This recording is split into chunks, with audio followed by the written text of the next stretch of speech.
नमस्कार, स्वागत आहे आपल्या नवीन रेसिपी मध्ये। तर आज आपण पाहणार आहोत न साबुदाणा भिजवता खिचडी कशी करायची ते। तर सर्वप्रथम आपण साहित्य पाहूया काय काय घेतले ते साबुदाणा खिचडी बनवायला। 1 वाटी साबुदाणा घेतलेला आहे, एक मोठा बटाटा घेतलाय, तो कट केलेला आहे आणि पाण्यामध्ये ठेवलेला आहे काळपट पडू नये म्हणून। 3 हिरव्या मिरच्या घेतल्या, त्या बारीक कट केलेल्या आहेत। अर्धी वाटी भाजलेल्या शेंगदाण्याचा कूट घेतलेला आहे। कूट खिचडीला साबुदाणा खिचडी बनवताना जास्त बारीक करायचा नाही, असा जाडसरच ठेवायचा, जास्त पण नाही। पाहू शकता अशा प्रकारे।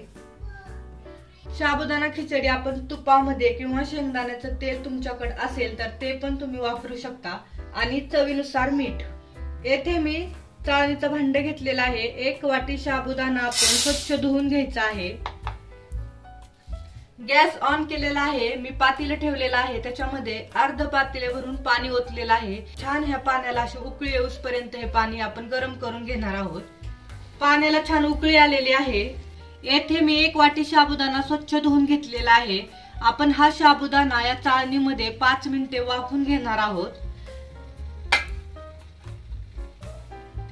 5 मिनिटे झालेले आहेत। गॅसच्या मीडियम फ्लेम वरती आपण हा साबुदाणा वाफवून घेतलेला आहे। तुम्ही पाहू शकता आता जरी हा चिकट झालेला असला तरी हा थंड झाल्यावरती खूप मोकळा होतो। आपण हे 5 मिनिटे थंड व्हायला ठेवूया। 5 मिनिटे झालेले आहेत, थंड झालेला आहे साबुदाणा। आता आपण हा साबुदाणा परत एकदा स्वच्छ धुवून घेणार आहोत, म्हणजे हा जो आपल्याला असा एकमेकांना चिकटलेला वाटतोय तो सुटसुटीत होईल। पाहू शकता हा साबुदाणा वाफवून घेतलेला तेव्हा किती एकमेकांना खूप असा चिकट झालेला। आणि आता मी ह्याला स्वच्छ धुवून घेतलेला आहे। पाहू शकता एकदम असा मोकळा सुटसुटीत झालेला आहे। गॅस ऑन केलेला आहे, कढई ठेवलेली आहे। कढईमध्ये 4 चमचे तूप ओतलेला आहे। तूप छान गरम झालेला आहे। आता आपण एक मोठा चिरलेला बटाटा टाकूया तुपामध्ये।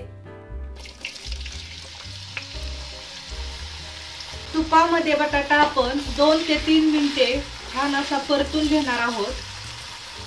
नेहमी साबुदाणा खिचडी बनवताना बटाटा उकडून टाकण्याऐवजी तुम्ही असा बटाटा चिरून तुपामध्ये परतून साबुदाणा खिचडी करा, खूप टेस्टी लागते।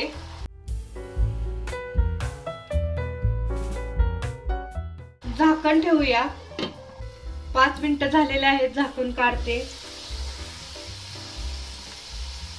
पाहू शकता तुपामध्ये छान आपला बटाटा परतून घेतलेला आहे।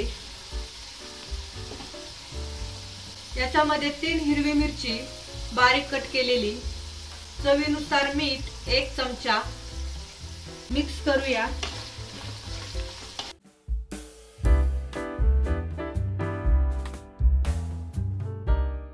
कढईमध्ये आता आपण वाफवून घेतलेला साबुदाणा टाकणार आहोत,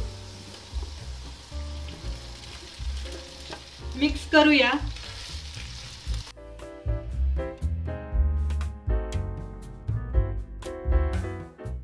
गॅसच्या मीडियम फ्लेम वरती आपण साबुदाणा, बटाटा, हिरवी मिरची याच्यामध्ये शिजून घेणार आहोत 5 मिनिटे। झाकण ठेवते। 5 मिनिटे झालेले आहेत, झाकण काढते।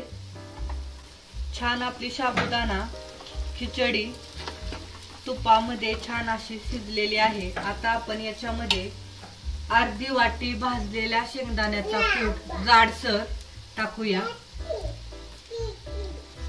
मिक्स करूया।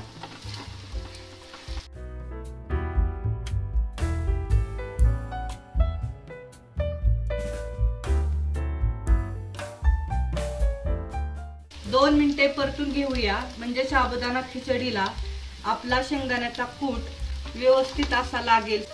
2 ते 3 मिनिटे झालेले आहेत। साबुदाणा खिचडी आपली छान अशी परतलेली आहे। पाहू शकता छान अशी मोकळी सुटसुटीत झालेली आहे। उपवासाच्या दिवशी तर पाहुणे आले आणि त्यांना उपवास असेल तर ह्या ट्रिकने तुम्ही नक्की साबुदाणा खिचडी बनवू शकता।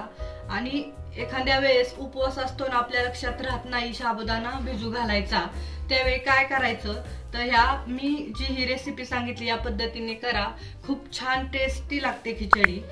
हा व्हिडिओ आवडला असेल तर लाईक करा, शेअर करा आणि आपल्या चॅनलला नक्की सबस्क्राईब करा। थँक्यू।